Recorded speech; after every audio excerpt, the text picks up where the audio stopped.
భారీ వర్షాల కారణంగా అమర్నాథ్ యాత్రకు ఇవాళ బ్రేక్ పడింది. జమ్మూ కాశ్మీర్లోని పహల్గాం, బల్తాల్ బేస్ క్యాంప్స్ వద్ద యాత్రికులను అధికారులు నిలిపివేశారు. ట్రక్స్ లో మెయింటెనెన్స్ వర్క్ చేయాల్సి ఉందన్నారు. అయితే ఇప్పటికే పంచతరణి క్యాంప్ వద్దకు చేరుకున్న వారిని అనుమతిస్తున్నారు. రేపటి నుంచి యాత్ర యథావిధిగా సాగే అవకాశం ఉందని చెప్పారు.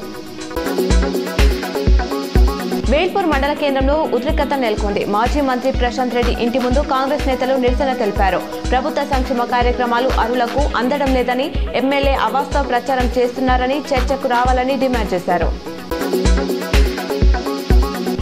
బాల్కొండ మండల కేంద్రంలోని కృష్ణవేణి ఉన్నత పాఠశాలలో బుధవారం ఘనంగా ఆషాఢ బోనాలను నిర్వహించారు. వివిధ రకాల బోనాలను ఊరేగింపుగా తీసుకుపోతూ స్థానికంగా ఉండే పోచమ్మలకు నైవేద్యంలను సమర్పించారు. కాంగ్రెస్ పార్టీ నిజామాబాద్ జిల్లా అధ్యక్షుడు మానాల మోహన్ రెడ్డిని పోలీసులు హౌస్ అరెస్ట్ చేశారు.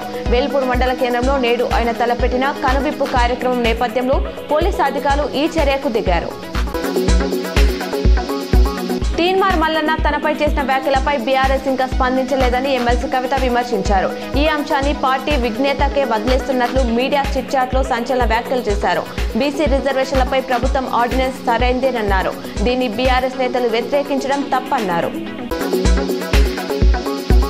మందుబాబులకు పోలీసులు మరో షాక్ ఇచ్చారు. హైదరాబాద్ లో ఇకపై పగలు కూడా డ్రంక్ అండ్ డ్రైవ్ టెస్టులు చేయనున్నారు. ఇటీవల కొందరు స్కూల్ బస్ డ్రైవర్లు ఉదయమే మద్యం సేవించి డ్రైవింగ్ చేస్తున్నట్లు గుర్తించారు. దీంతో 24 గంటలు తనిఖీలు చేయాలని నిర్ణయించారు.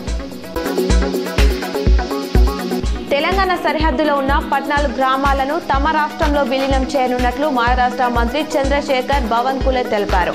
ఆయా గ్రామాల ప్రజలు ఎప్పటి నుంచో తమను ఎంహెచ్లో కలపాలని కోరుతున్నారని, జమాబందీ రికార్డులు వారు తమ స్టేట్లోనే ఉన్నట్లు చూపుతున్నాయని చెప్పారు. విలీన ప్రక్రియ ప్రారంభమైనట్లు వెల్లడించారు.